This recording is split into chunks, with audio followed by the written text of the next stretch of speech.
రుచుల రాజధాని హైదరాబాద్లో రోగాల ముప్పు. బ్రాండ్ హైదరాబాద్కు శుభ్రత విషయంలో భారీ దెబ్బ.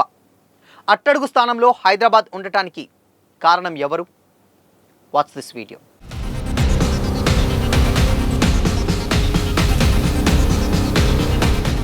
నమస్తే, welcome to Disha TV.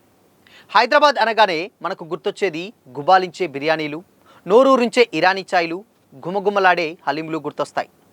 Global food map test atlas లిస్టులో ప్రపంచంలోనే 50వ ఉత్తమ ఆహార నగరంగా నిలిచిన ఘనత మన భాగ్యనగరానిది. కానీ ఆ రంగుల వెనుక ఇప్పుడు భయంకరమైనటువంటి రోగాల ముప్పు పొంచి ఉంది. రుచుల రాజధానిగా వెలిగిపోతున్న నగరం ప్రస్తుతం ఆహార పరిశుభ్రత విషయంలో దేశంలోని మెట్రో నగరాల సరసన అట్టడుగు స్థానానికి పడిపోయింది. Food safety and standards authority of India release చేసినటువంటి లేటెస్ట్ లెక్కలు ఈ చేదు నిజాన్ని బట్టబయలు చేశాయి. క్వాలిటీ కంటే లాభాలే పరమావధిగా భావిస్తున్నటువంటి కొందరు కేర్లెస్ వ్యాపారుల చేతుల్లో చిక్కుకొని సిటీ ప్రజల ఆరోగ్యం విలవిలలాడుతోంది. బ్రాండ్ హైదరాబాద్ ఇమేజ్ మస్కబారుతున్న ఫుడ్ సేఫ్టీ అధికారులు మాత్రం నిమ్మకు నీరెత్తినట్లు వ్యవహరిస్తుండడం గమనార్హం. దేశంలోని ఇతర ప్రధాన మెట్రో నగరాల్లో పోలిస్తే హైదరాబాద్లో ఆహార భద్రతా ప్రమాణాలు అత్యంత దారుణంగా ఉన్నాయి. నగరంలో సుమారు 75,000 ఆహార సంస్థలు నడుస్తుండగా అందులో కేవలం 25,000 మాత్రమే FSSSI లైసెన్స్ కలిగి ఉన్నాయి. ఈ లైసెన్స్ ఉన్నటువంటి వాటిలో కూడా అధికారికంగా పరిశుభ్రత రేటింగ్ పొందినవి కేవలం 361 మాత్రమే. అంటే 2 కంటే తక్కువ శాతం మాత్రమే కావడం నిజంగా షాకింగే. మరోవైపు దేశ రాజధాని ఢిల్లీ 3,394 రేటింగ్ పొందినటువంటి సంస్థలతో అగ్రస్థానంలో నిలవగా ఐటీ హబ్ బెంగళూరు 2,200 సంస్థలతో రెండో స్థానంలో ఉంది. ముంబై, చెన్నై, కోల్కతా వంటి నగరాలు సైతం 1000కి పైగా హోటళ్లకు హైజీన్ రేటింగ్స్ ఇప్పించి తమ నగర ప్రజల ఆరోగ్యంపై శ్రద్ధ చూపిస్తుంటే హైదరాబాద్ మాత్రం కేవలం 361 రేటింగ్స్ దేశంలోనే అత్యంత దారుణమైనటువంటి స్థానంలో నిలిచింది.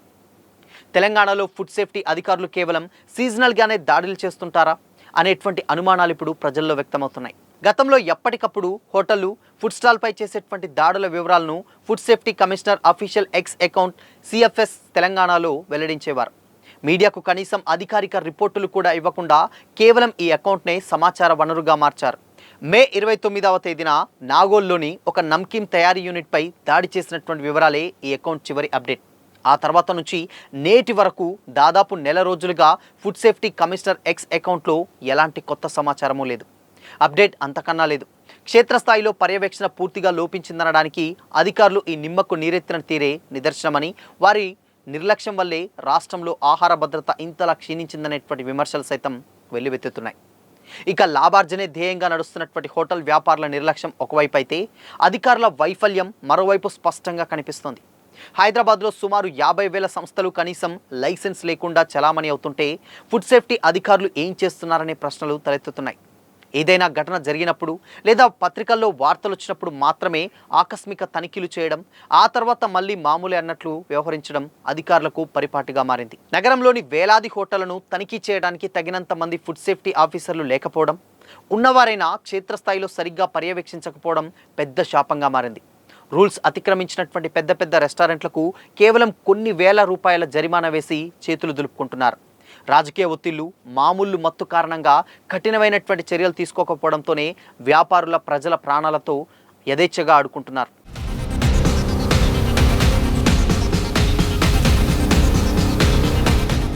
ప్రజలు సైతం హోటళ్లకు వెళ్ళినప్పుడు రుచితో పాటు అక్కడ ఫుడ్ సేఫ్టీ డిస్ప్లే బోర్డు ఉందో లేదో తనిఖీ చేయడం, అపరిశుభ్రతపై అధికారులకు ఫిర్యాదు చేయడం ద్వారానే ఈ వ్యవస్థలో మార్పు తీసుకురాగలరని నిపుణులు సూచిస్తున్నారు.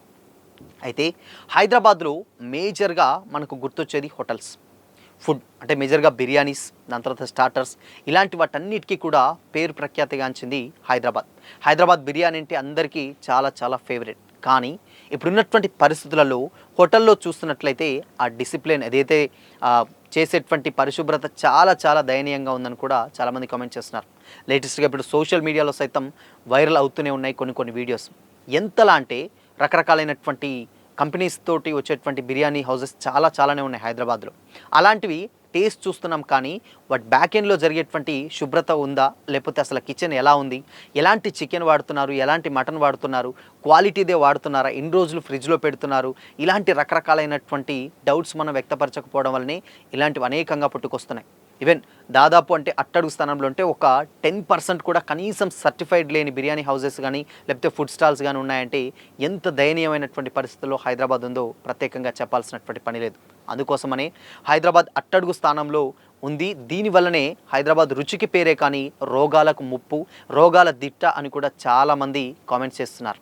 సో ఇది ఎప్పటికైనా కానీ ఇన్కేస్ ఇప్పటికైనా మారి దీనికి ఫుడ్ సేఫ్టీ అధికారులు తక్షణమే దీని మీద ఏమైనా చర్యలు తీసుకుంటే తప్పితే ఇలాంటి కల్తీకి సంబంధించినటువంటి బిర్యానీ హౌసెస్ కానీ లేకపోతే ఇలాంటి కల్తీ హోటల్స్ కానీ ఆగేటువంటి సిచ్యువేషన్స్ కనిపించట్లేవు అని కూడా ఎక్స్పర్ట్స్ అయితే కామెంట్ చేస్తున్నారు. సో మొత్తంగా ఏదేమైనప్పటికీ కూడా సర్టిఫైడ్గా నీట్గా ఎక్కడెక్కడ డిస్ప్లేకి సంబంధించి ఫుడ్ సేఫ్టీకి సంబంధించినటువంటి ఆ శుభ్రతకు సంబంధించిన డిస్ప్లేస్ చాలా రకాలైనటువంటి హోటల్స్లో కనిపిస్తాయి. అవన్నీ చూసి 1-2 సార్లు చెక్ చేసి ఇప్పుడు రాబోయేది వర్షాకాలం కాబట్టి ఇంకా ఎక్కువగా వ్యాధుల బారిన పడేటువంటి పరిస్థితి ప్రమాదం ఉంటుందని కూడా డాక్టర్స్ అయితే సూచిస్తున్నారు. ఇవన్నిటిని చూసుకొని బయటగా ఎక్కువగా తినకండి.